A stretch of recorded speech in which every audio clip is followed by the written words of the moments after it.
আল্লাহ তাআলা সবচেয়ে উত্তম পরিকল্পনাকারী। আমরা যতই ভেবে রাখি, যতই চিন্তা করি যে ওইটা করব, ওইটা করব, আল্লাহর হুকুম ছাড়া কোনো কিছু করাই সম্ভব না। যেমন আমার বেলায় হয়েছে। তারপরও সব কিছুর জন্য বলবো আলহামদুলিল্লাহ। কারণ আল্লাহর চেয়ে বেশি ভালোবাসে না আমাদেরকে কেউ। এটা আমরা ভালো করে জানি এবং মাঝে মাঝে বোঝার চেষ্টাও করি না। সবচেয়ে বেশি ভালোবাসেন আমাদেরকে আল্লাহ তাআলাই। তো ভিডিওটা প্রথম থেকেই শুরু করতেছি। বিসমিল্লাহির রহমানির রহিম। আসসালামু আলাইকুম। কেমন আছেন সবাই? অনেক দিন পর আমি লং ভিডিও নিয়ে আসছি আপনাদের মাঝে। তো একটু একটু করে ভিডিও করে রেখেছিলাম, আমার কোনো মন মানসিকতাই ছিল না ভিডিও করার। তো এটা হচ্ছিল এই শুক্রবারের ভিডিও, মানে ফেব্রুয়ারির কত তারিখ যে গিয়েছিলাম তাও আমার মনে নেই। বাবুরহাট গিয়েছিলাম কিছু আমার ব্যবসার জন্য কাপড় কিনবো। আমি নতুন 3 পিস কিনে তারপর বেচা কেনা করবো, এই জন্য কাপড় কিনতে গিয়েছিলাম আমি, আমার ছোট ভাই আর আদিবার আব্বু। তো কাপড় কিনতে কিনতে আমাদের পেটে খিদা লেগে গিয়েছে, তো আমরা এখানে খেতে বসেছি। সিম্পলের মধ্যেই খাচ্ছি, এই মুরগির তরকারি, তারপর ডিম বোনা আর ডাল। তো দোকান বেশি ঘোরাঘুরি করিনি আমরা, ছোট বাচ্চা দুইটা সাথে ছিল, এই জন্য বেশি ঘোরাঘুরি করতে পারিনি। ঘুরলে হয়তো বা আর একটু কিছু কমে আনতে পারতাম কাপড়। তো 1-2 দোকান থেকে ঘুরে তারপর কাপড়গুলো নিয়ে আসছি। আর আসার সময় আমার ছেলে মেয়ের জন্য কিছু ফল আর মিষ্টি নিয়ে আসছি, যেহেতু আমি প্রথম প্রথম ব্যবসা শুরু করেছি। তো ওইগুলা হচ্ছে আমার ব্যবসার কাপড়। নতুন কাপড় তুলেছি, সবাই দোয়া করবেন। আর অনেক আগেই, প্রায় 20-25 দিন আগেই আমি শর্ট ভিডিও দিয়ে রেখেছি। তো আমি যে লং ভিডিও দেব, ভয়েস দেব, এডিট করব, এরকম মন মানসিকতা আমার ছিলই না। তো কি আর করার, অনেক দিন পরে ভিডিওটা দিচ্ছি। আর ভিডিওটা কিন্তু অল্প অল্প করে, কয়েকদিনের ভিডিও এখানে। কাপড় যেদিন নিয়ে আসছি এর পরের দিন সকালবেলায় বাড়ি থেকে ফোন গিয়েছে। আমার আব্বা ফোন করে বলতেছেন যে তোমরা পারলে আজকে গাড়িতে উঠো, তোমার দাদার অবস্থা ভালো না। তো আমার দাদা কিছুদিন ধরে অসুস্থ। তো আমি বারবার ফোন দিতেছি, 3-4বার করে দিনে ফোন দিতেছি আব্বার কাছে, আমার চাচার কাছে, আমার ফুফুদের কাছে, যে দাদার অবস্থা কি। তো সবাই বলতেছেন যে ভালো ভালো। তো হঠাৎ করে অবস্থা খারাপ হয়ে গিয়েছে, তো তাড়াতাড়ি আসতে বলে। তো আল্লাহর কি রহমত, ওই সময় সব অফিস আদালত পরের দিন বন্ধ। তো আমরা কি করব, আমার ভাইয়ের বউ, আমরা আদিবার আব্বু, আমি, আমার 2 বাচ্চা নিয়ে চলে আসছি ওই দিন রাত্রেই বাড়িতে।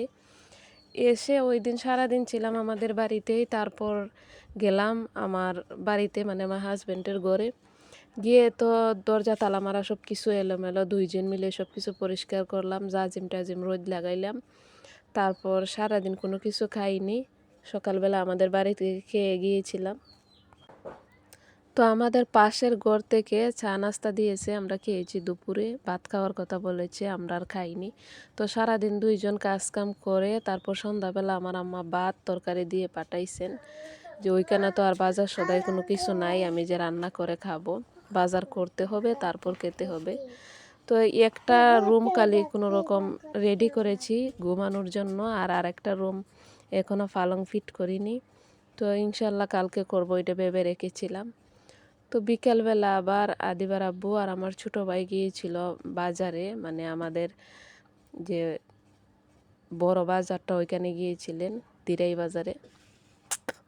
তো গিয়ে দাদার জন্য কিছু ফল নিয়ে আসছেন, আর ওইখানে নুডলস নিয়ে আসছে আমার ভাই। আর আদিবার আব্বু এনেছিলেন ওই ফলগুলো আমার দাদার জন্য।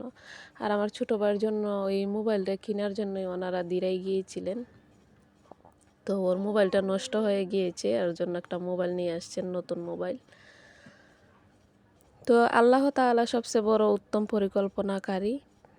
আমি ভেবেছিলাম যে 3-4 রমজানে আমার মেয়ের মাসিক পরীক্ষা, ওই পরীক্ষা দিয়ে তারপর আমি চলে আসব বাড়িতে।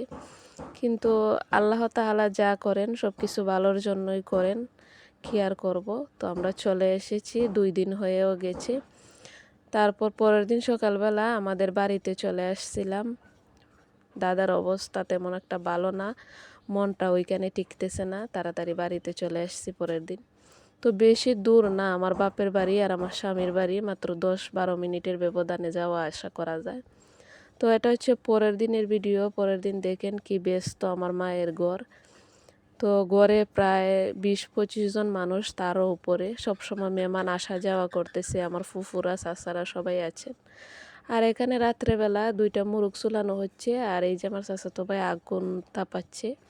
আর ওইখানে রান্না বসাইছেন আম্মা ভাত। আর আমার ভাইয়ের বউ এই যে বড়া ভাজবে, পাতাকপি দিয়ে বড়া বানাবে, এই জন্য কতগুলা বাঁধাকপি, গাজর, তারপর বেসন টেসন দিয়ে বড়া বানানোর জন্য মেখে রেখেছে। তো আমি বললাম যে আমি বাহিরের চুলা থেকে বড়াগুলা বেজে নিয়ে আসি, আর তুমি ভিতরে বেগুনিগুলা বেজে নাও, ওরা চানাচুর আর মুড়ি মাখাবে সন্ধ্যাবেলা। তো খাওয়া তো লাগবেই, কিছুই করার নেই, দাদা তো ওইদিকে অসুস্থ। তো ওই দিন রাত্রে মুড়ি মাখা খেয়ে নাকি আল্লাহই জানে আমার ছেলের এমন পেট খারাপ করেছে, আর সাথে বমি। প্রায় 4-5 বারের মতো ওর বাবাকে আমাকে কাপড় চোপড় সব নষ্ট করে দিয়েছে। তো তাড়াতাড়ি গিয়েছিলাম দিরাই নিয়ে ডাক্তারের কাছে। আর ওই দিন সকালবেলা আদিবার আব্বু চলে গেছেন ঢাকা, চাকরি তো করতেই হবে, এজন্য চলে গেছেন। দাদার ওই অবস্থা রেখেই সকালে চলে গেছেন উনি। আর আমি আমার ছোট ভাইকে নিয়ে এসেছি আমার ছেলেকে ডাক্তার দেখাবো। তো রাত্রের গাড়িতে আমার ছোট ভাই আর আমার ভাইয়ের বউও চলে গিয়েছিল। তো ওই দিন রাতটা কোনো রকম পার হয়েছে। তারপর আমার দাদা পরের দিন মানে 3টা-4টার দিকে আমার দাদা দুনিয়ার মায়া ত্যাগ করে চলে গেছেন। তো সবাই আমার দাদার জন্য দোয়া করবেন, উনি যেন জান্নাতের উচ্চস্থান পান। এই জন্যই আমি ভিডিওটা ছাড়তে পারতেছি না। বাড়ি ভরা মানুষ, মেহমান, তাছাড়া মন মানসিকতাও ভালো না। আর ওইদিকে 3 দিনের সিন্নি করা হচ্ছে, বড় হাঁড়ি ভরে। এই যে এগুলা হচ্ছে তুষার সিন্নি, সারা গ্রামে দিবেন ওইগুলা পলি পলি করে, তারপর সারা গ্রামে দিবেন। আর ভাত তরকারি রান্না হচ্ছে ওইদিকে মুরব্বি দেখে দেখে, তারপর যারা কবর করেছে আরও যারা কোরআন তেলাওয়াত করেছে সবাইকে এনে তারপর ঘরে ভাত তরকারি খাওয়ানো হবে। আর তুষার সিন্নিগুলা সারা গ্রামে দেওয়া হবে। তো সবাই আমার দাদার জন্য দোয়া করবেন। আবারও বলছি, আমার দাদা খুব একজন ভালো মানুষ ছিলেন। আর নামাজ রোজা প্রায় 15-16 বছর আমার দাদা মসজিদে মুয়াজ্জিনি করেছেন, আজান দিয়েছেন, আর নিঃস্বার্থভাবে মসজিদের খেদমত করেছেন। মরার 3-4 দিন আগ পর্যন্ত আমার দাদা এক ফোঁটা পানিও খাননি, শুধু আল্লাহ আল্লাহ বাচ্চাদের মতো পড়েছেন। আর যখন সবাই কাছে বসে তসবি পড়তো, হাত থেকে টান দিয়ে নিয়ে তসবি পড়তেন, আর সব সময় আল্লাহ আল্লাহ পড়তেন। তারপর মরার সময়ও আল্লাহ আল্লাহ করেছেন। আর আমার 2 ফুফু 2 সাইডে বসা ছিলেন, ওই সময় 2 জনের হাত এনে এক করে দিয়ে আমার দাদা সুন্দরভাবে, কোনো চটপট নেই, দুনিয়ার মায়া ত্যাগ করেছেন। তো সবাই দোয়া করবেন আল্লাহ যেন ভালো রাখেন। তারপর তো চলে এসেছে পবিত্র রমজান মাস। রমজান মাসের 3-4 দিন আগে মারা গেছেন আমার দাদা, 5 দিন আগে। তো আদিবার আব্বু, আমার ভাইয়ের বউ ওরা তো চলে গিয়েছিল।